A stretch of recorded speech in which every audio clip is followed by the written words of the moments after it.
All right, guys.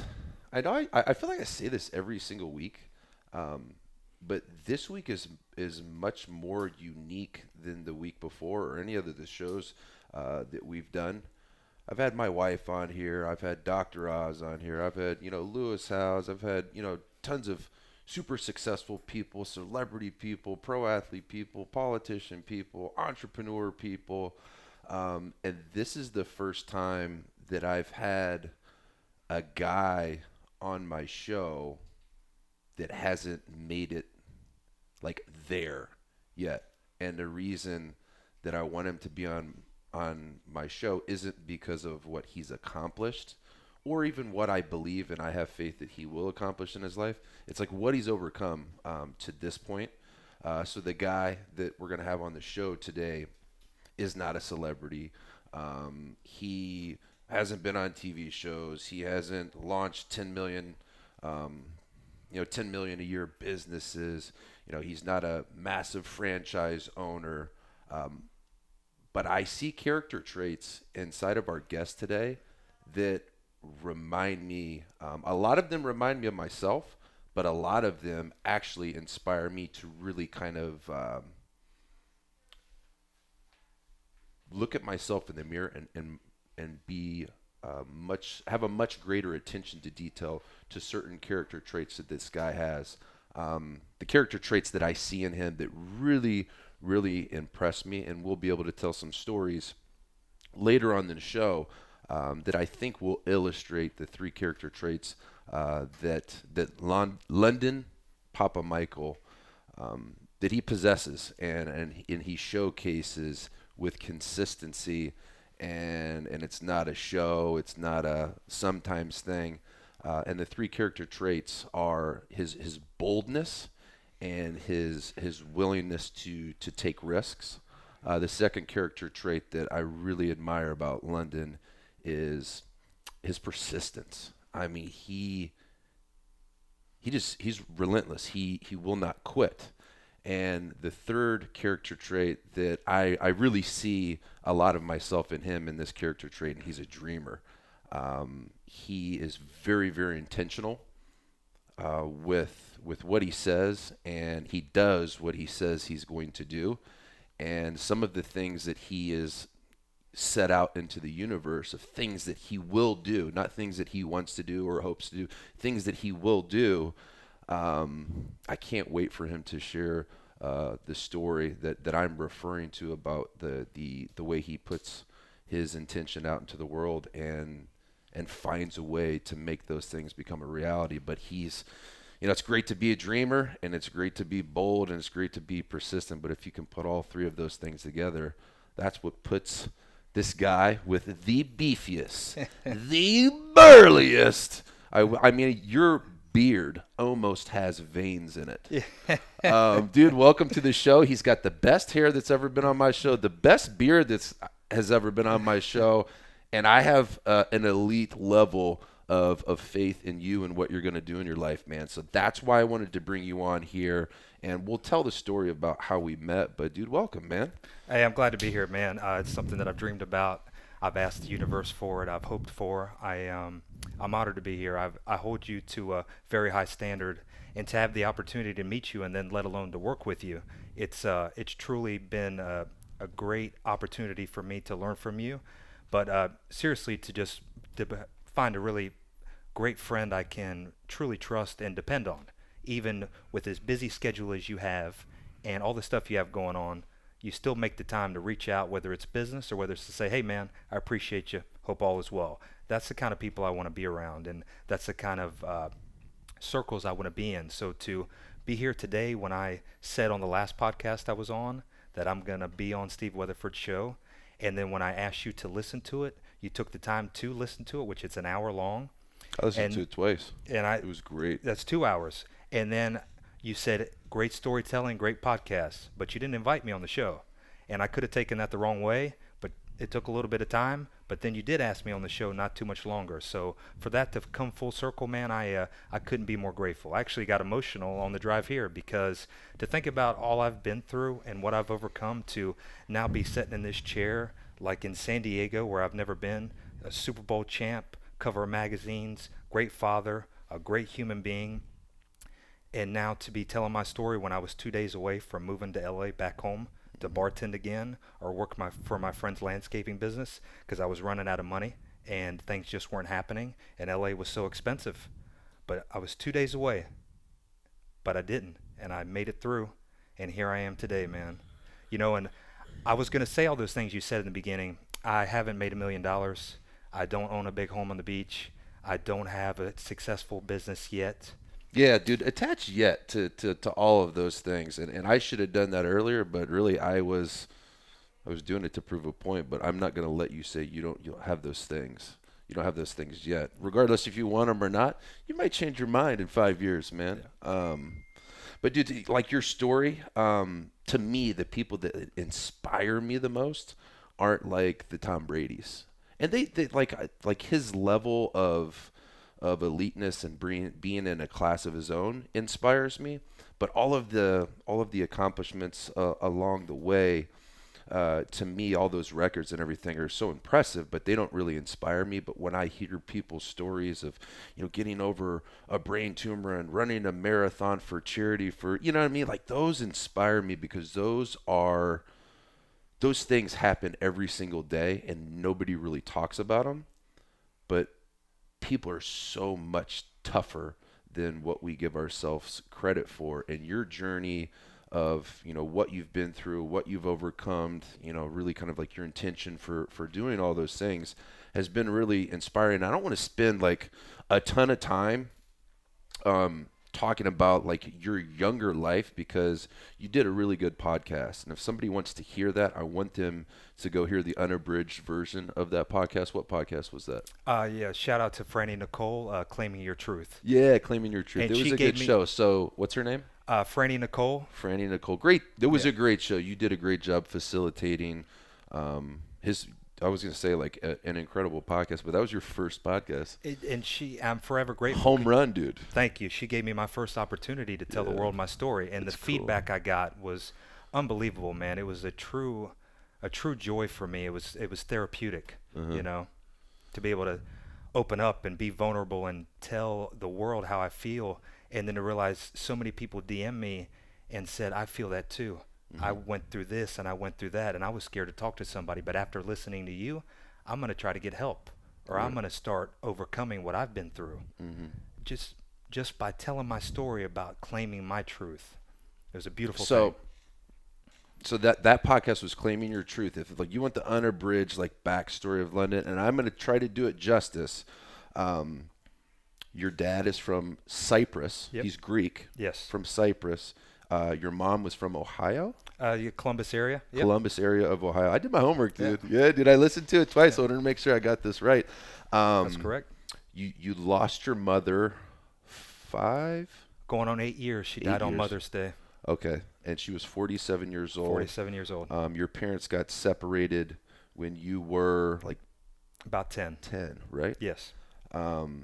I really want to dig into the portion of your story where you talk about the strain with you and your dad. So, dude, let's just get into that. I want you to take me through your childhood. I feel like the people on this podcast, they need some type of context because I'm actually just really looking forward to getting into the portion of our conversations where you and I can talk about, because I don't know some of the questions that I'm going to ask you. It's not just for the viewers. Like, I'm curious for myself. So, dude, take me through your childhood. Well, the beautiful thing is I come from the American dream. My dad's the Greek guy that came over to the States to pursue life, the glitz and the glam of all the opportunity that it has to offer here. So he came to college and met my mom, the beautiful American blonde woman, and it was love at first sight, and life was great. They had me. Everything was good. I remember love and joy in the household, being around family all the time. But the next thing we know, we got a phone call from his family that his father was sick, and they needed him to go back to Cyprus, the tiny island in the Mediterranean, to take over the family business. So we picked up and left like that. And then again, life was great. The same joy, the same love, just from his family.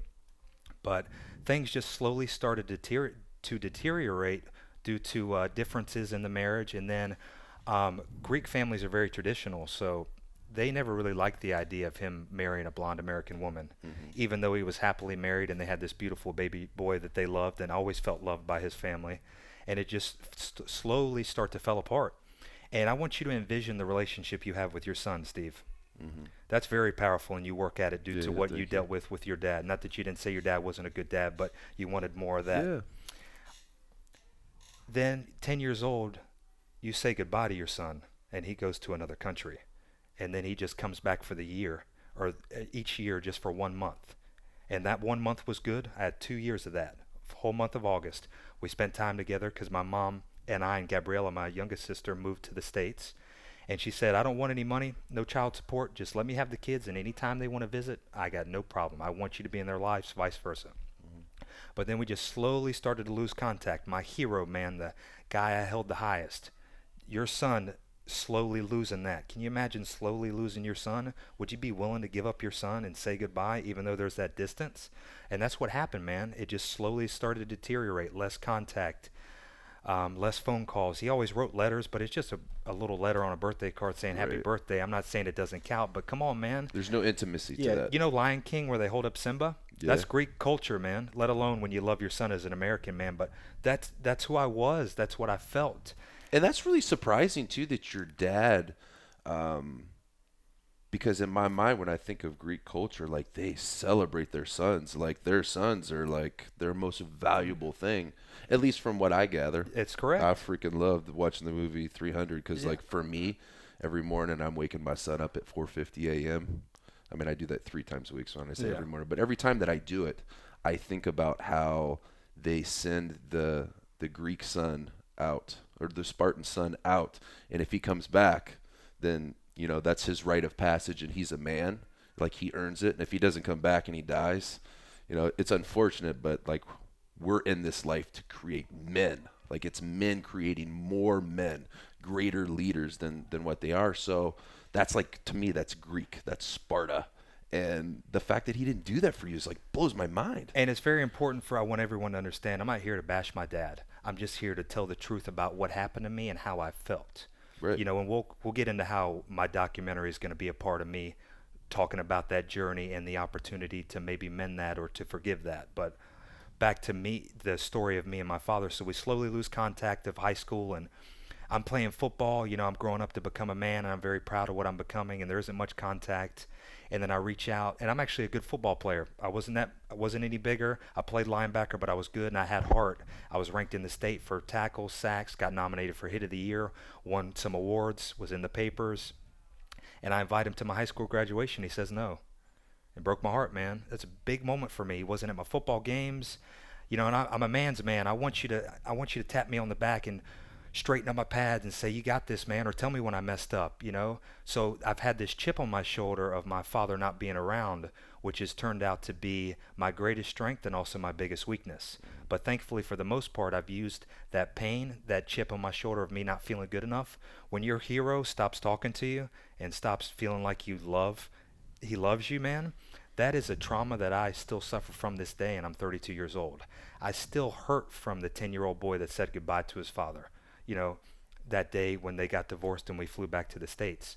And we didn't talk after the high school graduation for years, and I was waiting tables, and I happened to meet a good customer that worked with my father at the restaurant back in the day. They waited tables together in college. And this was in Myrtle Beach? Myrtle Beach, yep, Okay. where I'm from, born and raised. And he said, man, you're Pete's son, Petros. He's like, he's a great guy. How's he doing? And I said, be honest with you, man, we don't talk. Yeah, because that's how I am. I'm just honest, man. And he's like, I'm going to give you a little advice, London, because I think you're a good dude. I always appreciate when you take care of me, you know, the way you act towards me and my family. And I want you to know one thing. If I could go back, I would try to fix the relationship with my father because he's not around anymore, and it still hurts me, and that's why I try to be a better father of my kids because I suffer from that. He's like, if I could give you any advice, reach out, man, and see if you can mend it. I don't want to pry, but if just friend to friend, I want to give you that advice. And I was like, be honest with you, man, I do not have his number. I don't even know how to get a hold of him. He said, what if I can get a hold of him? Would you talk to him? I said, I'll make you a deal, man. Get a hold of him. I'll call him. A week later, his son finds him on Google and gets his phone number. And I call my father. And my heart's racing. I feel like I'm choking. Somebody's suffocating me. I got all this pain, this anger, this love that I want to reach out to my hero and be like, you know what, man, I'm becoming something. I'm trying to be that son that you used to hold me up as. I want to be that man that you envisioned me, that you used to make me want to be, and that I wanted to be you, but a better version of you. And I've become that, and I'm proud of who I am. And now you know, because I'm about to tell you. So I call him, and we have this amazing, beautiful conversation. I cry like a baby, and I get all this emotion out. And he tells me, I've been watching you from afar. I haven't talked to you as much, but I'm not on social media, but our cousins are. I've been watching you. You look great, man. I'm proud of you. I saw your football clips. I love you, man. And we have this awesome conversation. And he's like, well, I'll call you next time. You know, you just called me, and I'll call you again. I never heard from him. What just happened? You just told me all these great things, and we just had this talk, and then you just forgot about me again. And yes, I could have called, but I just didn't understand. That's my father, man. Can you imagine not calling your son, Steve? Could you imagine your son not calling you? Your hero? You know? You should love your kid even if they put a needle in their arm and they struggle and they get in trouble, let alone if your son comes up to be a halfway decent human being that is trying to do something with his life, that is helping his mom and trying to be a father figure for his sister. And you're telling me you don't want a part of me? What's wrong with me, man? Why aren't I good enough? What's wrong with me? You know, that I suffer from that, man, but I've turned it to make me greater, to be stronger, to keep pushing in life because I deserve that. And what I've learned growing up is for me. It's not about proving it to him. It's proving it with me because I'm with myself the most. And that self-love, man, is really driving things home for me, especially becoming a man in this journey that I've been on, especially since I've been in LA. And it's not what happened. It's not what has happened to us. It might not be our fault, but it's damn sure our responsibility to do something about it. It's not my fault my dad forgot about me, but what am I going to do? Am I just going to let it bring me down? I keep getting up every day. I'm still living. I'm still breathing. I deserve to fight for what I believe in and what I want and what I love. Dude, thanks for sharing that, man, because I know that's like an emotional thing, something you haven't really talked about that much. So I appreciate that. I think it's going to continue to have this conversation regardless if it's on tape or it's recorded or it's just talking to yourself or having conversations with friends. The more you talk about that, the more you're going to feel like you have a greater control over your emotions because and I still have days, but I used to be so motivated by getting the validation from my dad, and I've had very, very similar journey to you, where it was like I felt like my life was trying to earn attention and trying to earn good enough, and it drove me to like do some great things. I mean, dude, you're poised to like really blow things up. You write programs for a lot of our clients. You wrote the 14-day master shredder. Like, you've worked on some really powerful projects in my business, and I see your talent. I see the way you dream. I see the links that you're willing to go to make that intention, you know, the things that you write down that you want to bring into reality in your life. I see how hard you're willing to work on them, and I'm curious because the way that you speak of your dad, how you still look up to him, and how you looked up to him as a kid. And I believe that and this is according to a lot of different studies as well, I'm a believer that between 0 and 8 years old is where a lot of children's identities are formed. What do you think were the character attributes that you admired about your dad and that maybe that you also possess? Because obviously there's things that listening to you that you're learning you don't want to be as a father and as a person. I'm curious what you do want to be like, or what you think that you did get from your dad. I got confidence. He had a walk about him. He had an aura. He always dressed well. He always blow dried his hair a certain way. He wanted to project a positive image about himself. And by looking good, you feel better. Like you talk about, I like wearing a tailored suit. I like when people can tell that I lift because it shows discipline. It shows that I'm willing to put in that work. Also, the work ethic of the family business. He was always working, but did make time for his family. Mm-hmm. And he did work on his body. That's where I got it from, man. You know, he was all about working out, and that's where I found my love for it. I used to be in the gym with him, like you and Ace were, or Mm-hmm. are. And kindness. He was always good to people. We always went out, and everyone loved him. I never heard anyone say anything bad about my dad, even as a child, or anybody give him a rude look, or he never got in an altercation with anyone. It was always this beautiful joy around him of just people loved him. You know, anywhere Sounds we like go. an energy, man. Yeah, Like a positive energy. yeah, he was, and anyone that knew him back home when I waited tables, that worked with him back in Myrtle Beach, that came across him as a customer, they loved my father. They never said anything bad about him, and I respect people that have that kind of energy and that aura about them. I know a couple people, and I'm sure you do too. Nobody can say anything bad about them. It's amazing, and Right. nobody's perfect, but There's not that many it's people. a Yeah. beautiful thing. The godfather to my kids, and I'm going to get him on a podcast episode soon. He played in the NFL for 23 years. I named my daughter Carney after him. His name is John Carney, but I don't think I've ever met anybody that hasn't been like, man, that is the nicest guy you could ever meet. He'd Yeah. give you the shirt off your back, and people overuse that term, but he's probably the finest man that I've ever met. He's one of those guys where like nobody will ever can ever say anything bad about him because he is integrity. Yeah. You know what I mean? So it's cool because when you talk about like my experience of knowing you, and we haven't really, and we'll get into that how you and I connected because I think that really goes to support the character trait of being a dreamer that I feel like you possess hardcore. Most I want to definitely. talk about that, but where was I? What was I talking about? I forgot where I was. Um, Oh, the character traits with your dad. yeah, Thank you, I Nico said, yeah, Cortez there you from go. behind the Yeah. mic. Thank you, buddy. I'll give you a little shout out on there. What's your Instagram, Nico? Yeah. At Nico F Cortez. Guy, you're not gonna get an Instagram shout out. Guy Martinez, you'll get an Instagram shout out when you come up with the answer that I need. At Guy Martinez with 3 Z's. Slide in his DM. He's thirsty. Back to the story. So we were talking about character traits, and I agree with you. The confidence I've always, well, because you're very bold, man. Like you take action towards your goals. So I would definitely agree with confidence. I would definitely agree with kindness and like positive energy. And I think about those different character traits. That's why you're so good with people.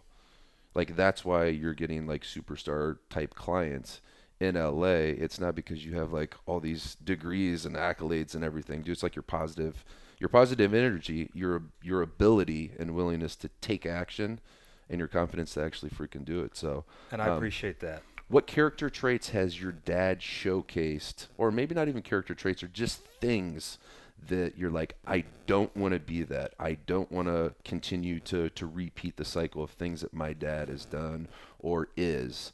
I'm curious as to that. Giving up. That's a good You one. get you don't give up, man. I don't know what happened, and part of my journey is I'm going to find out one day what he has to say. I want his side of the story. I want to look him face to face, of not confrontation, from love, to let him know what he's missed out on, and to let him know that I forgive him man to man, and see what we can do moving forward.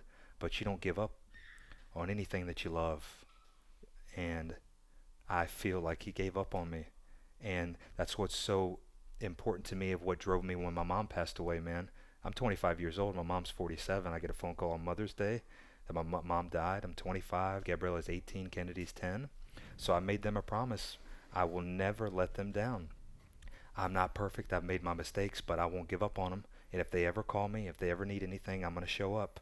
And there's been times where I've tried to reach out to my dad and I needed help, and he wasn't there. And I wasn't calling for money, man. I just wanted somebody to talk to me Mm-hmm. and tell me it's going to be okay and give me some kind of damn advice. Tell me something, man. I'm not asking for much. I just want a relationship. that's more important to me than a Ferrari or a beach house in Venice. I'll work for that. I don't mind working. I want that connection. I want that love that I've been missing for so long. You were pretty much the father for your two younger sisters too, because they're quite a bit younger. Definitely Gabriella. Kennedy's from my mom's second marriage, and obviously when my mom passed, she stayed with my Okay. ex-stepfather, Right. and he takes good care of her. You know, we don't have a relationship, but he is a good father to her. But Gabriella, I was always there. I actually stuck around the house longer and stayed and lived with my mom because she was struggling with the divorce, and I wanted to be around for my sister, you know. And I was kind of at that age where you don't really live at home anymore with your mom, but I didn't care, man. Like, my mom's struggling. Gabriella needs, you know, a positive figure in her life, you know. And I gave up a lot of those things to provide for my family. And there's things I missed out on, dates or going out, spending money on certain things. But no, I was spending money on bills. I was spending money on paying for groceries. I was spending money on, you know, my mom couldn't get up some days, so I would drive my sisters to school because my mom would drink too much tonight, you know, the night before, and she couldn't wake up, you know. I rose to the occasion because, and I'm not, you know, trying to pat myself on the back. I'm just being honest. I love my sisters that much, and I know that pain, and I didn't want them to feel that. And I hate when people can relate to what I've been through because I know it and I live with it, and it's so difficult to live with, man. But I'm overcoming it every single day because I deserve more. I deserve to be happy. I deserve to not feel that pain. Right. No, I mean it's when I listened to the podcast that you did. Tell me the name of it again. Claiming your truth. Claiming Your Truth. A lot of the things that you were talking about with you were talking about kind of like almost you felt like a paternal obligation to protect and provide for your sister Gabriella. And one thing I thought was really cool is like as I was listening to that podcast and listening to your stories from your childhood, it made the text messages that I received from you. You know, it might be a picture of Gabriella graduating, you know, top in her class, and all the other leadership awards that she achieved during the boot camp that she was just recently in. You would send those to me like your dad, like, hey, look what she did. Like I've never met her. Yeah. And I would never send you a picture of what my little brother does. Like if he has a baby, I'm not going to send it to you. But you could tell when I was receiving those text messages, it was like a proud dad. Like, look what she did. So I just wanted to honor you, man. I want to honor her too because what you guys have been through collectively, and she's had to lean on you hardcore, Yeah. and vice versa. So it's just really cool to see you guys come out of the other end of your mom having two divorces, leading to alcoholism, leading to you know, just a very sudden 47-year-old death. You pretty much haven't had a dad since you were 10. She hasn't had one since she was what, 3? Yeah, and she was too young to even have a relationship. She Right. doesn't even remember him. No, You so know? she probably has no recollection of her father. So being a dad, I understand how pivotal of a role that I can play in influencing, nurturing, and growing my children's self-confidence, self-worth, self-esteem, and facilitating an ecosystem for my kid to develop a good relationship with themselves, meaning constructing things that will allow them to do work and earn pride in self. So then if you can teach a kid that the reward for doing things and accomplishing things is self-satiation, you're going to create a monster in the best way because all they want to do is make themselves proud. If they can make themselves proud, they can bless everybody else around you because if you're in control of yourself, if you have a degree of self-mastery, Yes. then dude, the world is unlimited for you. So, but you didn't get that. Like, and I feel terrible just saying, hey, you didn't get that. But look at what you've become. Look at where you're going. Look at what you're speaking into your life. Look at what you're accomplishing in your life. And look at what your sister's doing. Like, if you look at you two guys on paper, dude, you would be like, man, their parents are freaking proud. And speaking of being on paper, if you look at my life on paper too, you know, I had my mentor back home. She was my manager, and she's kind of turned into my mentor and big sister, almost my mom. I was struggling in sales of corporate America because I was waiting tables and I had to get more money to provide for me and my sister because I took on full responsibility for Gabriella, the 18-year-old. She needed a new car. I had to pay rent. I wanted to help her pay for college because she got a little bit of a scholarship, but not full. And I'm like, man, I'm waiting tables. I'm making good money, but I got to step it up. So I get a job in corporate America sales, 2 weeks of training, and I'm struggling like I'm letting this angst, this anger, this pain just overwhelm me, and I'm a shell of myself, and I get very angry because I got all this pressure on me, man. I got to make money. I got a $15,000 funeral to pay for. There's no life insurance. Nobody's coming to help me. There's nobody. I had got 3 grand in the bank. My mom had 3 grand in the bank. I got a $15,000 funeral to pay for. What am I gonna do? So I'm sitting there, and we finally have a meeting individually with my manager, and she's like, "What is your problem? You always seem angry. You're miserable." Like, I'm like, Wendy, and I opened up to her, and I'm like, I am putting so much pressure on myself because I need to figure out how to make this work, and I've got these bills to pay for, and I made that little girl a promise, and I'm going to live up to it, man, because she is not going to deal with what I've just been through and what I'm going through. And she said, London, life has set you up to fail, but you won't. It's one of the most powerful statements I've ever heard in my life. And she's right, and I'm not. And two things have made me push through and got me to where I am now is self-discipline, because I could have easily stuck a needle in my arm. God, if that ain't so important. And give up. I could have.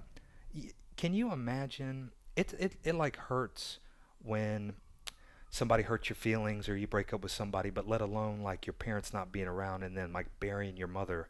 It's so easily to turn to the dark side, but we didn't. And I found the light. And I was like, you're going to wake up and you're going to figure this out each day, man. You're going to talk to your sister and you're just going to form this bond. And you guys are going to find a way to overcome everything. You cannot give up. You made her a promise. You made Kennedy a promise. You will figure this out. Get in the gym. You ever gone to the gym? I encourage everyone, go work out and give it everything you have, and then try to be mad. Try to be sad after you train. It was therapy for me. If I'm not mistaken now, with people that suffer from depression, doctors prescribe physical therapy or physical activity 3 times a week now instead of just medication. I'm telling you this right now. If I can't, like for whatever reason, if I can't work out for more than 3 days, it's almost a guaranteed within the next 7 days, like I'm going to have a day of the deepest, darkest depression because my brain needs that. It needs, and honestly, it needs to happen for me in the morning. I cannot have a bad day when I get it in the morning. And that was one of the pieces that saved my life, and helped me not give up. And also, it was my true love for my sisters and realizing they were my why. Yeah. And becoming a parent, I kind of understood it because when the decisions you make affect somebody else, life changes. Yeah, dude, that's a mature mindset for 25. And to see her graduate from high school, man, after her mom just burying her mom, was the proudest moment of my life. And I cried and I cried. That's my girl, man. Everyone always gives me credit for what I did for her, but she saved my life, man. If she wasn't there, I don't know where I'd be. She's the one that when I struggle, she was there. She's the one that I call when I need somebody. And she's always been there. And she just recently went through a divorce, and she was lost, but she didn't call me. She figured it out on her own. She's like, I'm a grown woman, and I'm not going to ask you for money. I know you'd give it to me. I know you'd let me move in with you in LA, but I'm not. This time I'm going to do it on my own because you taught me. And when she first got in the Army. Is that what inspired her enlisting? Yes. And she always wanted to for a long time, and I didn't respect it back then. I was too young and wanted to protect her. Right. And then I took the time as a parent or father figure to learn about it and all the benefits, and that's another stage of becoming a parent and learning that you can only teach them what you know and love them, and then they make their own decisions, man. And you got to decide when it is to pick them up and dust them off or let them do it on their own. And she ended up not being able to pass her PT score. And then she finished with having the highest female PT score out of everybody. And she was 20 points behind the male. She got a promotion. She got all these different things, because she decided to use her pain to overcome it. And she realized how great of a human being and a woman she is. Did she coach you? Did you coach her into like that mindset? Because I feel like hearing that backstory of her, and knowing your backstory, your mindsets seem very, very similar. You guys are obviously had the exact same childhood. You were older, so you were more the parental role, but it was hard as hell for both of you guys. Did you coach her on the mindset post divorce? I'd say I'd been coaching her ever since I've been in her life, Right. and I have a hard time Yeah, giving myself any credit. I think you can relate to that. I absolutely. really don't. People will look at me and they're like, "Oh, he's got his shirt off, and he's probably this cocky guy," and I'm actually not. I'm very humble, They take and time to read the caption, dude. That they yeah, won't think that I, about you. So don't create that story. Nobody thinks that fair about you. enough. I appreciate that. I'm working on. I'm a, Dude, I'm a dad. What do yeah, you think? If I wanted yeah. to sit around and create stories about what people might be thinking about me, dude, I'm 36 years old. I'm a retired NFL football player, and I'm on social media with my shirt off. Probably, I'm put it this way: I'm leading the league in shirtless selfies. Yeah. You know what I mean? Yeah, fair But if enough. I want to Yeah. create stories of what people could be thinking, that's going to hold me back from going out and just being me. Yeah. And typically, I'm not wearing a shirt. Yeah. But I'm So be you, yeah, man. I'm very humble, but I just kept telling her, use all this pain, everything you've been through, use it. But most importantly, prove it to yourself, Mm, because you are the baddest human being walking this earth. But you yeah. got to believe it. And look what she's achieved, man. She's a private. She's got people under her already. She's in a base in upstate New York. She's killing it. She Mm, wants to make it a career. She could have easily given up. Her mom died. Or she had a divorce. She's only 24. right.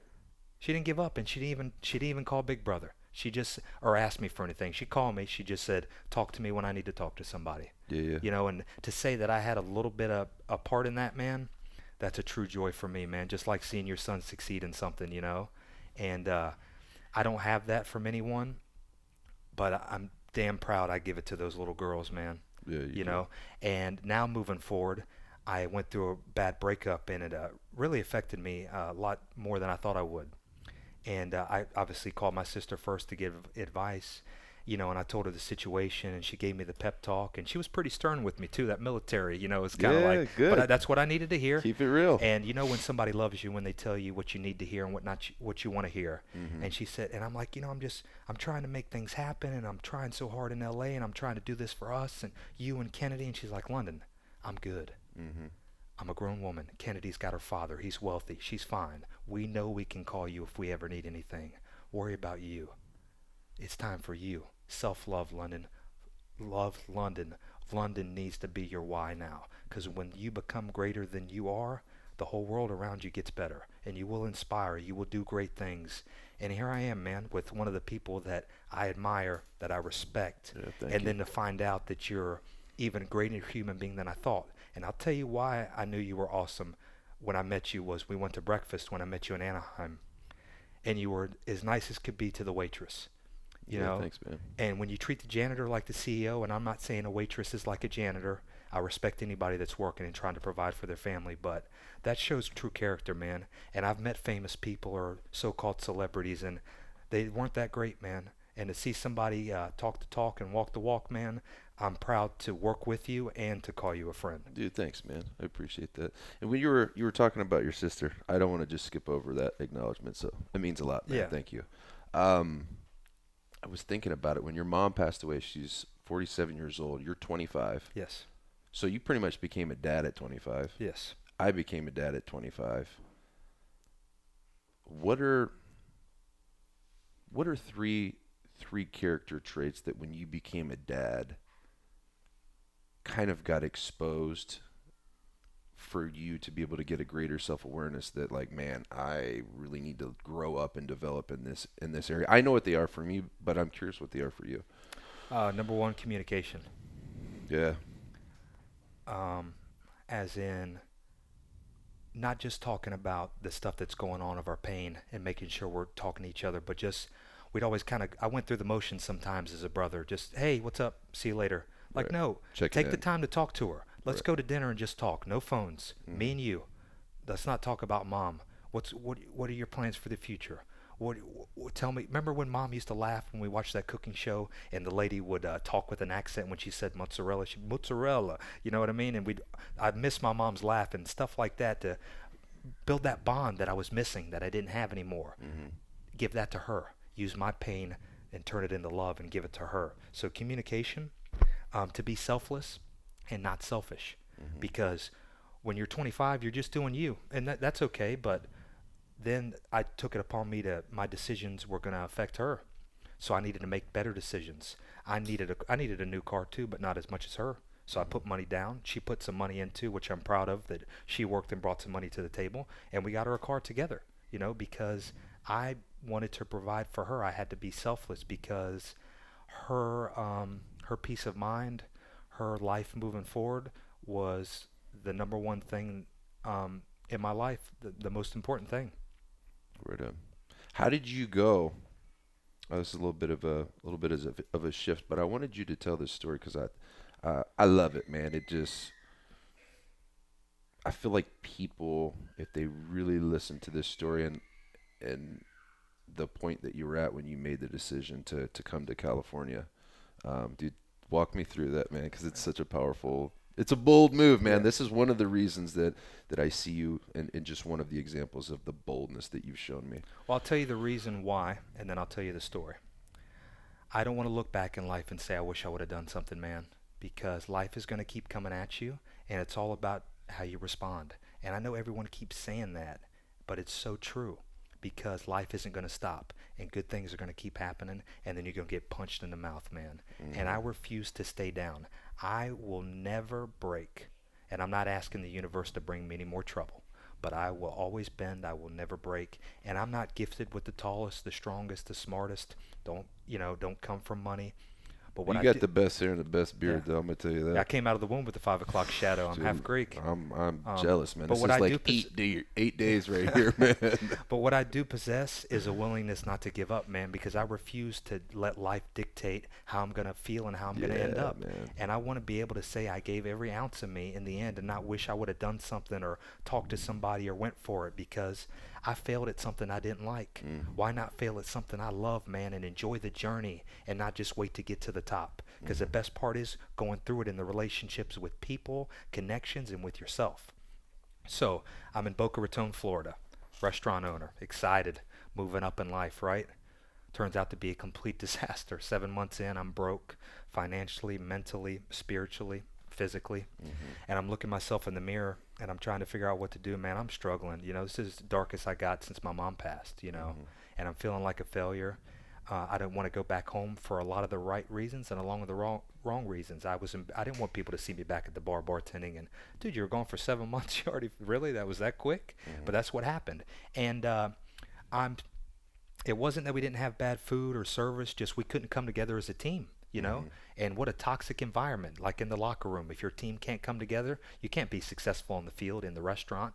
So it fell apart very quickly. And I'm listening to different people like Lewis Howes. I actually found you through Steve Cook after I found you with the NFL's Fittest Man back. I was curious how So- you even heard of me. So I heard of you when I first, obviously a huge football fan, and I found out about you when you won NFL's Fittest Man. Okay. And I'm like, hold up. All these guys in the NFL. All and- these freaks. and And the you- white guy got it? And I'm like, and you guys don't get a lot of credit. And I love the way you're honest about it. We don't really deserve that much credit. I hear you. But you're part of the piece, man. Yeah, man, thank you. And then I saw your body of art. I'm like, Jesus, man. This guy, he did earn it. Thanks, man. And then obviously time goes on, and then I watched you and Steve Cook got connected. Yeah. And I'm like, that's Weatherford, man. And then Yeah. I started seeing your energy, and you started getting more on social media, and you reminded me of my best friend Drew. He's a Okay. bigger guy. He's got that larger than life personality. You walk in a room and you know you're there, but in a good way. Yeah, thanks. And then I'm struggling there, looking myself in the mirror, broke in every way possible. And Lewis House says, I want you to find somebody you admire the most. I want you to get a hold of them, and I want you to tell them you work for them, you do it for free, and you're going to pay them. I bet they've never heard that before. And I'm making my way that I'm going to chase fitness, and I'm going to go to New York and live with my best friend's brother and work with him. Thankfully, Johnny in New York, VersaFit Train Fitness, gave me a chance to live with him for 5 months. Slept on his couch, but amazing experience. And I DM'd you, and I said, Steve, I love what you're about, man. I'd love to work for you. I'll do it for free, and I'll pay you. And I think maybe in that night, you said, man, that's the kind of people I'm about. But I would never take your money. But I'm actually building a team, and I'm looking for a couple guys. And we kept in touch, and nothing ever came from it, but I kept in touch for You two were different reasons. persistent. I believe what you're about, and I'll always repost anybody that posts something that's great. I don't care if they're famous or not. Number two, I wanted to stay in front of your eyes so you could keep being like, who is this guy? What in the world what? I wanted to remind you, you need to give me a chance, man. And I'm gonna keep dropping your name on these DMs. I'm gonna keep posting you on my story because I love what you're posting, and I want you to know that you do not need to pass up on me, man, because I will bring value to your brand, and I want to learn from you. Because if you want to get better, you work with people better than you because you've done more than me. You've been on this earth longer than me. I want to run as fast as you, so why not learn from you? And I love the way that your brand wasn't up there all the way yet. You were still developing, and I wanted to be a part of something. I wanted to learn from your mistakes. I wanted to help you grow. You weren't at 5 billion followers, you were up and coming, and I thought that was a great opportunity as well. So we kept in touch. So I'm sitting there in New York, and I'm like, man, I don't do cold weather. This place is great. Yeah, man. And that's where I got very comfortable being alone. I became a lone wolf, a lone ranger in a confident, good way. I chose to embrace it, and I really discovered myself as a man and being confident being alone in New York. It was a beautiful place for me, and it's my mom's favorite city. I'd never been there before, but I moved there because I am not going to look back and say, I wish I would have done something, man. And I went for it, and I didn't fail. And I've always wanted to come out to the West Coast because to pursue fitness and life out here, it just offers everything except for the cold weather like New York. So I sold everything I had. I moved there with 2 suitcases. I'd never been to the West Coast before. I didn't know anybody. But I said, man, I'm going to go for it. No job waiting on you. No job. Had a little bit of money in the bank. Not enough because I went broke quick. And I was smart with my money. And I kept in touch with you. You apologized because I didn't hear from you for a while because you had other stuff going on. But you reached back out and you said, hey, man, I'm finally building that team. And I'm going to be honest with you. Sometimes I hire people because I like them, and I need to make sure you can bring value to the team, not just because you're a good guy. So send me a video and tell me why you should be a part of the team so my team can decide if it's the right decision for me and my brand. Right. So I made a video, and it was awesome, and I sent it out to 3 people that I trust, and they said, it's great, but it's not good enough. You talk about Steve too much. Talk about you, what you can do for him. Tell him your story. Tell him what you've overcame. And then I redid it. And the first one I did, I put a blooper up about it, and I didn't finish it. I went like 3 sentences in and got choked up. It was funny, and I actually got a lot of likes and comments for me showing the side of me looking stupid and stuttering, Yeah. And it's beautiful how the world can relate to being vulnerable, and we'll get into that as well. And I'm proud to be a man and be vulnerable in today's society. And I sent you that video, and then next thing I know, you asked me to come to Anaheim, and it was an expensive Uber ride, man. It was worth every penny to have the opportunity to talk to you for like almost a year, and you give me the chance to come work out with you. You led that workout at the Relentless Conference, have breakfast with you and the guys, and then to see you be kind to the waitress, and then to see like the people around you and how kind everybody was and the vibe. It was just, and you're like, look, I finally got a job for you because I don't want you to just answer my DMs. And I know you would do it. I'd carry your gym bag. I'd do Snapchat for you, Right. But you're like, I respect you enough and think you bring more value to the table. So thank you for that. And you brought me on a part of the coaching team. You trusted me to guide people's lives in fitness and to coach them, and that was a beautiful opportunity for me, man, to get comfortable talking over, my MacBook and different people in different scenarios. And I got to work with Craig, which was an awesome opportunity because he was more involved with that, so I learned a lot from him. And it was a beautiful thing, man, all because I DM'd you, because I went for it, because I asked. You'll never know till you go for it, man. Do you really want to look back in life and say, well, damn, wish I would have done that? Or you could look yourself in the mirror and say, I went for it. And even if it didn't work out, you can say I did. That's why I know you're going to win, though. When we talk about bold, like bold is, being fearful of like what could happen, but doing it anyway, because the reward of what can happen is better than what could happen. Yes. So dude, you don't ever lose that. And it's Thank not, you. that's boldness. And it wasn't just like bold messaging me.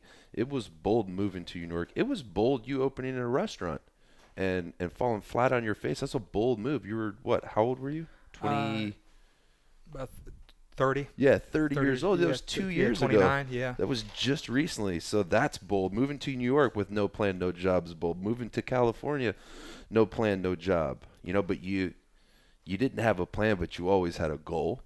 So that's one thing that I think, after this show, I think I can provide you some value in filling in the coordinate directions. Like, I know where you want to go. Like, now find a mentor, me, Yes. to be able to kind of like guide you to get there, because it's not as overwhelming as what it seems. But if you try to do everything, you'll do nothing. Yes. So I think getting you laser focused on that, I'll be able to help you with. But you have all the character traits that I know is going to win. Like, you're bold and you're persistent. You messaged me, like, so just to give you guys, so he DM'd me and I messaged him back. But before I messaged him back, dude, it had been months and months and months and hundreds, if not thousands, of likes and comments. You spammed every single post that I've ever put up. So like you said, I kept seeing your face. I kept seeing your name. You keep tagging me in Instagram stories. You kept tagging me in your pictures, and it might be a quote that I shared a couple days before, and that might be the caption underneath your picture. So I constantly got to see you supporting me, and I'm like, man, even if this guy has no skills, like, he is committed and he is consistent just to get a look. And like you said, I wasn't a superstar in fitness. I don't really consider myself a superstar now. I have a big, thriving business that really, really impacts people and serves people on a greater level than what I think anywhere else does. But I don't view myself as anything different. But you took shots, man. You're constantly taking shots, and they're not just Hail Marys. Like, a Hail Mary is like showing no support and then sending somebody a message and then just hoping, wishing, and praying. Like, you're actually working to get opportunities by just supporting the freaking snot out of people. And that's why I wanted to give you an opportunity to represent my brand and to serve the people that we're serving right now on a more intimate one-on-one levels, because of your character, your boldness, your persistence, and the fact that you dream big for yourself. So I know you're going to help the people that you're working with to dream bigger.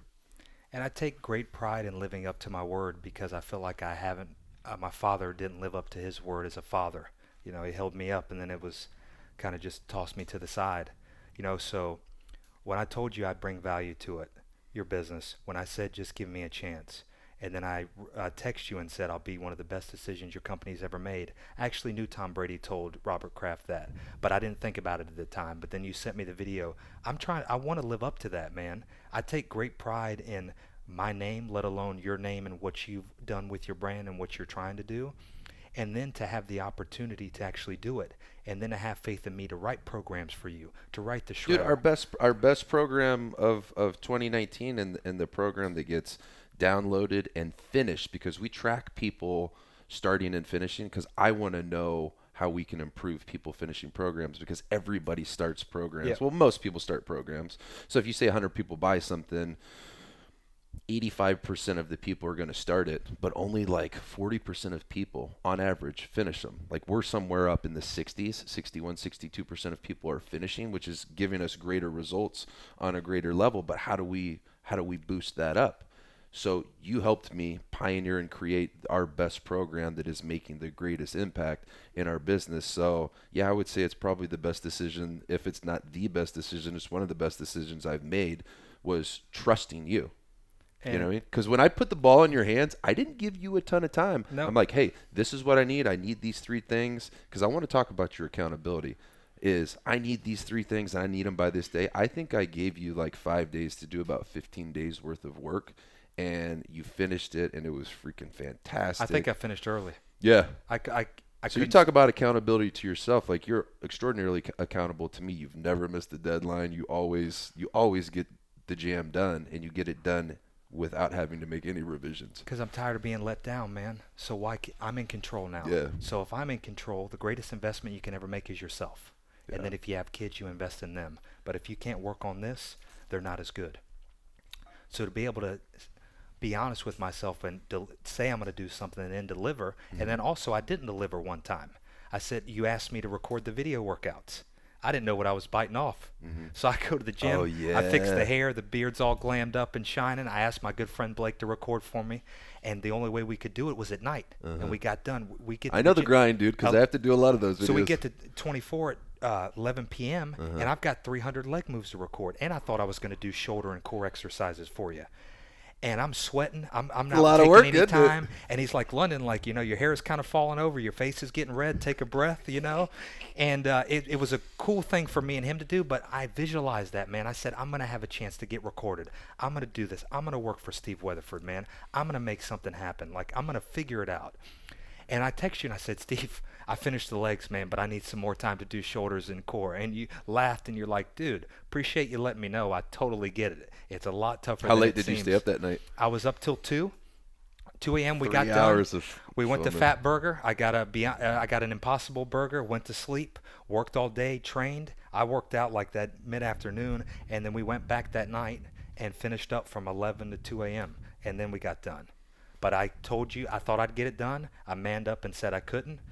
You communicated. Yeah, that's like what it's not. That's not letting somebody down. That's Well- just communicating, because that's, every single play that a coach sends in with the quarterback, he's expecting for it to be perfect. But then when it's not, you get to make adjustments and tweak it and move forward. But yeah, dude, like, those are the character attributes that are going to make you sensationally successful in whatever you do. If it's fitness, if it's building a massive social media audience, like whatever it is that you want to do, because your priorities are in order.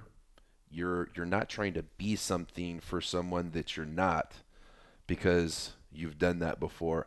I've done that before. It's like, we talk about the Mask of Masculinity, a book that a good friend of mine wrote, and I read that on the way to L.A. Yeah, I couldn't know. I heard stop, that on and the I'm not even a podcast. big reader. Yeah. I could not I'm an stop. audiobook guy. I've worn all the masks. Yeah, I've worn them absolutely. all. So And I'm taking them all off. what Lewis talks about in that book, and actually, you know what, I want you to explain kind of like what that book's about and what it meant to you. And if anybody wants to get that book, I highly recommend it. It's one of the best books for really getting an authentic self-awareness of, like, wow, I was doing this because of that, because of this insecurity. So tell me about what was your experience of the Mask of Masculinity? What I take from it is, like I said, I've worn all of them. What I take from it is masking your pain and not being your true self, because you're too worried about what the world's going to think or what somebody else thinks that you don't even know, or even the people that love you, and you want to hide it with something, And for me, like, I have a tough time with breakups because I'm an athlete and I don't want to lose, And I'm not saying I didn't care about the woman that I dated, but it's like, oh, I just lost. I don't lose. I'm going to win. I want to win. Athlete for life, But it doesn't work that way, And then the comedic mask of not taking things seriously and just kind of laughing it off when you have all this pain inside. To know that it's okay to realize you got some stuff going on inside and there's nothing wrong with that, and to learn how to grieve in a positive way, and realize it takes some time to grieve, but to find a way to overcome it, whatever that way might be, whether you write it down, whether you talk to somebody, whether you listen to your podcast or somebody else's. Physical fitness, it won't go away. It'll eat at you. It will eat you alive, and it almost destroyed me. I was not the same person for a long time. I'd walk in a room and you could feel how miserable I was, how sad I was. The room could feel me. Isn't that awful? Yeah. Don't you want to walk in and everybody be like, man, this energy, this guy, I can't say anything bad about him. I became the opposite of my hero, What was a turning point for you? Because I never experienced, it's so fun to say his name, I never got to experience London Papamichael as anything other than like the guy that, you've evolved over the time that we've known each other, but this is only the third time we've actually ever been in the same location. We had breakfast one time, and then about a week ago, Venice Beach. I was up in LA, and I touched base with you because I told you next time I was in Venice I'd give you a holler. So we caught up for maybe a half an hour. But I really just wanted to tell you I wanted you to be on my podcast. That's really the only reason I asked you to come to the beach. Deal, man. Hey, man. Because I know that was I know this opportunity means a lot to you, and I wanted you to know that I'm not having you on the podcast because that was one of your goals. I want you on this podcast because I have a vision for what you're sharing right now and how it can impact people, because we talked about earlier how like you haven't done all these crazy resume, accomplishments yet, but this is going to be the podcast that like 3 or 4 years from now you're going to be like, we spoke things into existence on this podcast. We made bold declarations. You were persistent to it. You continued to dream, because one of the coolest stories, and I want to pass the mic back to you, and I want you to talk about this, because we spoke on how I love the way that you have intentions and you make declarations for what you will do, not like you want or hope or wish. And on your phone, you showed me one time when you started to work with Weatherford Fit, you showed me, dude, I put this in my phone. Look at the date. In the notes section of your phone, you had some things that you had written down that you will do, and like the list was almost done. Yeah. You know what I mean? So I know you're going to continue to dream, but talk about that and talk about like why you do that, because I think it's so rad. Well, the cool thing is I actually got that from you. So when one of your clips in the beginning of your shows, you have your like music playing, and you say the willingness to plan my day is to start my day, and I'm like, I need to start writing this down. I got to get my Weatherford on, Yeah. and I started doing that. So when I'm back in Florida struggling. I'm like, what do you want, man? What are you going to do? What do you want to achieve? If you're going to go out there and go do this stuff, well, let's lay it out. So I wrote down different things, and one of them was I'm going to work with Steve Weatherford within 5 years, and it happened in a year. Right. You know, and all the stuff that I wrote down, though, like I said, I would move to LA and I would make it work. I would find a good private gym to train out of. I would train top-notch clients. I trained the number one boxer in the country, Kid Dynamite Steven Navarro, ranked number one in the country by USA Boxing, 14 years old, 95 pounds. He's heavier than that now. He's like 105. I said I would live by the beach. I said I would date a beautiful blonde. I said I would work with Steve Weatherford. All those things have happened. And it's because I was willing to keep working at it. Because, I went broke and almost moved back home. I was 2 days away from moving back home. And I called a friend, and he loaned me some money. And then I bartended a golf tournament that got me a few thousand in the bank. And then all this stuff started happening. I got sponsored by the beard company. I started working on my documentary. Got the chance to meet you. I wouldn't have been in LA when you asked me to meet you. I would have been in South Carolina, and I would have tried to hop on a plane. Well, that's why I wanted you on this podcast, because it's so simple. Like, I have you figured out. Like, I know why you're winning right now, and I know why you're going to win so much bigger in the future. And that's why I wanted this conversation to be recorded. And it has been exactly what I wanted it to be, because I wanted people to be able to like see and feel that you're a normal dude that's been through an extraordinary life, childhood life, and with tons of struggles and 101 reasons why you shouldn't make it, 101 reasons why you shouldn't be alive, 101 reasons why you should have called it quits. However, you're winning, your sister's winning.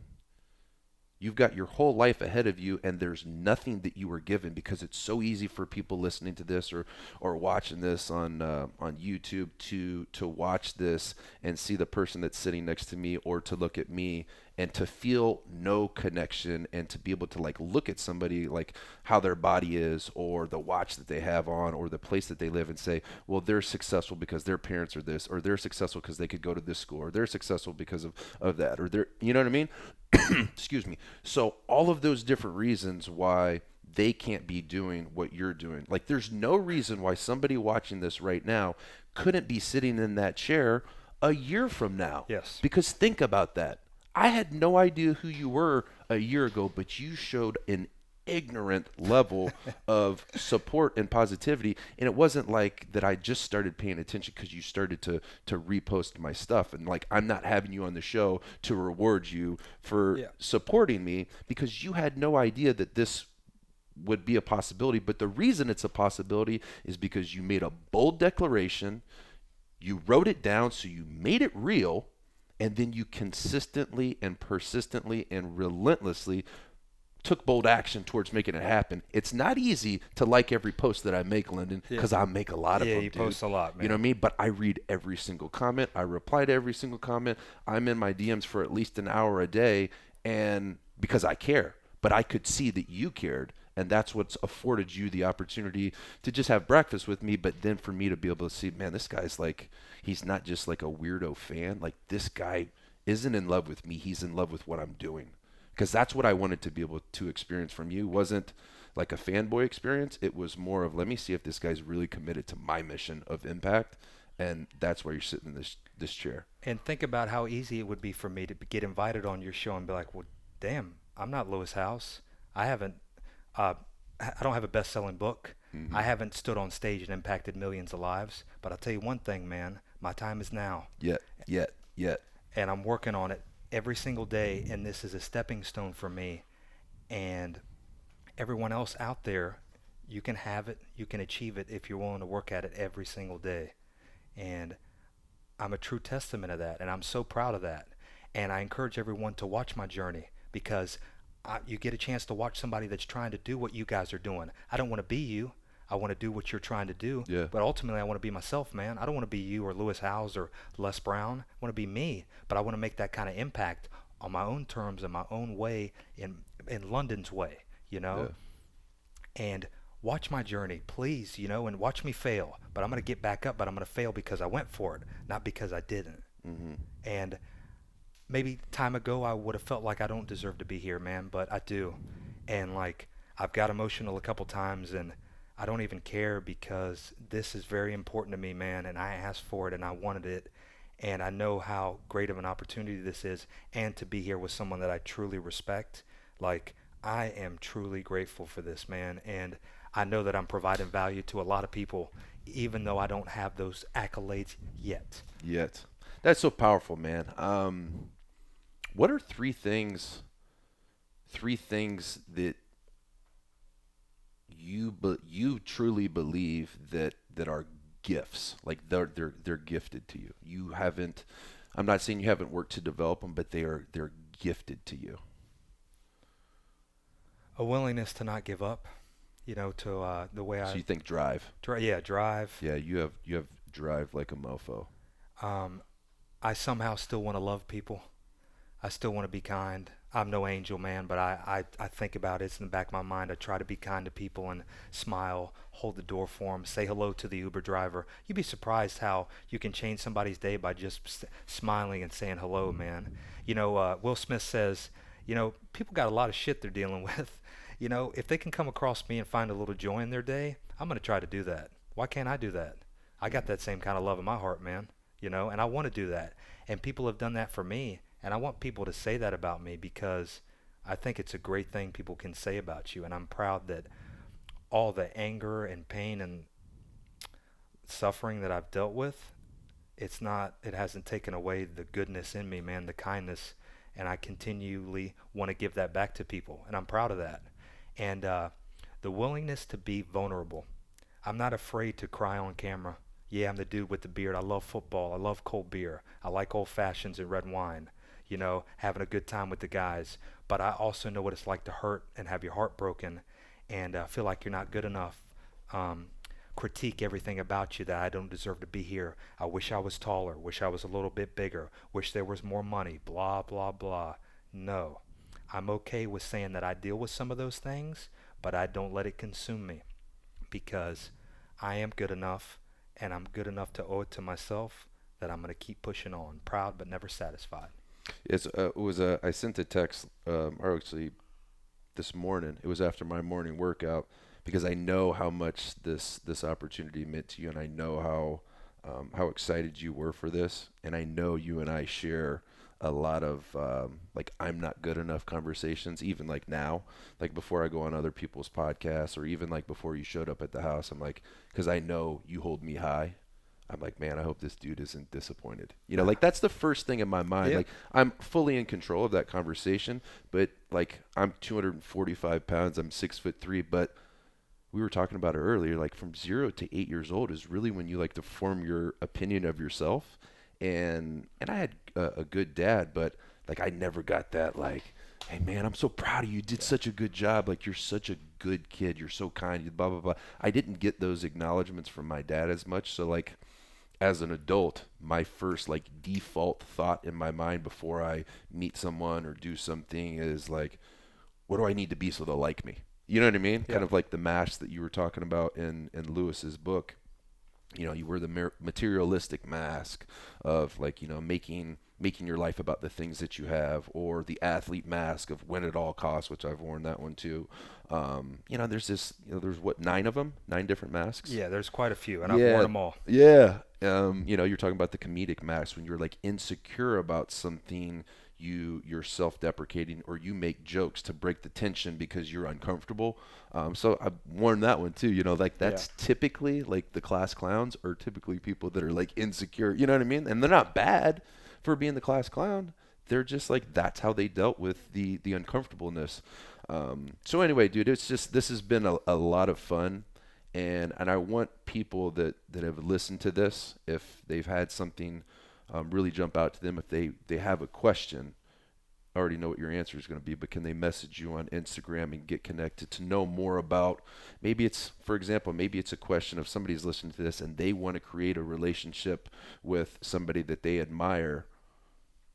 Can they message you and ask you questions like, how did you facilitate and nurture, like, not just a working relationship but a friendship with somebody that you admired? Because I actually think you could do a whole podcast on this experience that you and I have had, and I would listen to that podcast because it impressed me, because people reach out and want to, you know, they want you to shout this out on Instagram, or they want to come on your podcast. And so you get a lot of messages of people that are taking, and they want, but you stated your intention, and then you just supported me into the point where I was like, man, I feel like I want to help this guy, because he's been so supportive and consistently doing that every day. So how can people get connected with you via the interwebs? Well, to answer the question, I strongly encourage everyone to reach out to me. I am not where I am by myself. I've done a lot and I haven't given up, but I've had love, I've had support, I've had people believe in me, I've had people call me, text me, and I always want to give that back. So on Mother's Day, I reach out to all the people that have helped me through my life and I say thank you. That's how I celebrate Mother's Day. So, which is coming up Sunday, and I'll be in New York, my mom's That's favorite cool, city. man. And that wasn't planned, but it's funny how life works out, man. So she's still looking out for me. And so I'm most active on Instagram, so it's London Bro, and then also Facebook, London Papamichael. And you know, I've learned as well, Steve, with that podcast that I did with Franny, with if you want the opportunity to help people, if you want success, comes great responsibility. And a lot of people DM me and spilled their pain and their Yeah. dark, Isn't that so cool, you though, know, man? and I was honored that they trusted me Right. to, you know, but there's a big responsibility to respond, you know, and try to help them. And I want to help people. I encourage you to reach out to me. I'm no expert, but I've been through some stuff, and I will give you every ounce of me that I can to help you. And you're not alone. And it's okay to hurt and to feel pain, but you can overcome it. You can live the life you want. That's cool. You know what? One thing I might do, because I've really enjoyed having London a part of this, and when I'm not busy, when I'm up in LA, doing some podcasts, dude, I might have you come on and co-host, because this has been fun, man. I enjoy your energy, and London talks just about as much as I do, but you got a story to tell, man. Yeah, man. I'm comfortable. You know, you No, give it's me, good, man. you make It's it a fun. comfortable environment, but I'm okay with who I am and my story, man. And I want to relay that to people. There's so many people out there that are going through stuff that we've been through, man, and they're not doing anything about it. You Right. could be sitting here in this chair talking to someone you respect, that you hold high, that's done well in life, and that's trying to do well. You can have it all. Just be willing to get smacked in the face and get back up, and it's worth it. It's worth it to fail. So what are your next? I mean, you're constantly dreaming, and you've had these visions of things that you wanted to make reality in your life, and you've made a lot of them happy. What are your new dreams? You know, to continue to grow my brand of personal training, of athlete for life. And, you know, thankfully business continues to grow with new clients, and it's been an amazing opportunity to impact lives that way through physical fitness. And most importantly, right now, moving forward, my main goal that I'm passionate about is my documentary, you know, of me telling my story and going back and all the good, the bad, you know, leading up to where I'm at now, and the journey that I'm about to embark on of going to find my father. Haven't seen him in 20 years. Haven't been to Cyprus in 20 years. and military law in Cyprus, I'm supposed to go into military training between 18 and 55. So there's a strong And you were chance. born there, yeah? I was born in the States, but I'm half Greek blood. So Oh, there's a strong chance so if that you when go back there, you I'll get detained and get thrown in the army for training. Because like the wow, old Spartan days, you got to learn how to defend your country. right on. But I'm going to take that risk, and I've got a story to tell, man. And I'm impacting lives right now, and I want to visually tell my story and show people and forgive my father and let people know they can forgive. And we just finished up the sizzle reel, and we're going to send it out to try to get backing to Yes, oh, it's do so it good. properly and build a team and make the best documentary we can, man. And I'm so proud of what we put together, and I don't hold anything back. I tell you all the good and the bad about me, my dad, my mom, and the story, and I encourage people to stay tuned because I'm going to let you in on everything. And I believe, I know it's going to help people. It will. I'm destined to help people. It's the declarations. That's the dude. Don't ever lose that either. And it's the declarations, but it's the bold action behind it. Just flying over there to try to find your dad is a bold move, and then try to make a documentary about it. It's bold moves like that are. It's kind of like the Spartan quote. What is it? Or no, that's from Gladiator. What you do. What you do in this life echoes in eternity. Yeah, Gladiator. Whatever you do in this life echoes in eternity. Yep. That I feel like that mindset is at the forefront of your brain based upon your behavioral patterns of boldness. You know?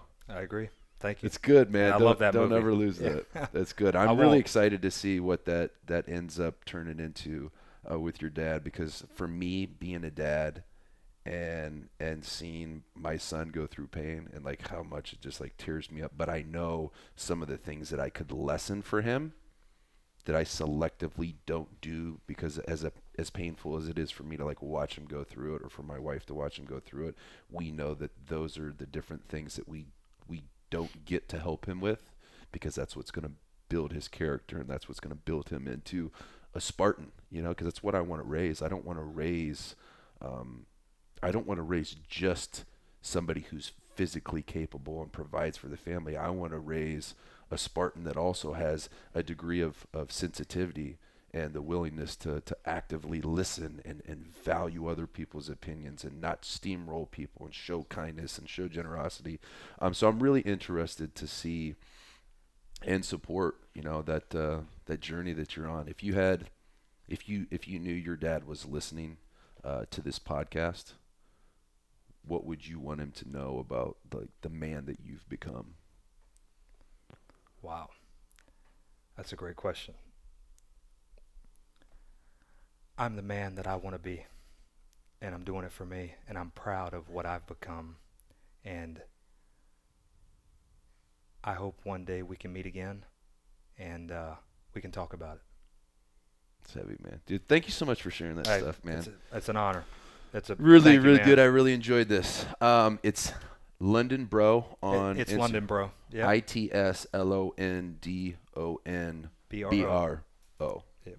It's London Bro. So make bold declarations. Be persistent in your pursuit of those, and don't be scared to dream big dreams. It's London Papamichael and your DJ, Steve Weatherford, on the Steve Weatherford Show. Share this with a friend. Be a friend. We're out. Appreciate you, man.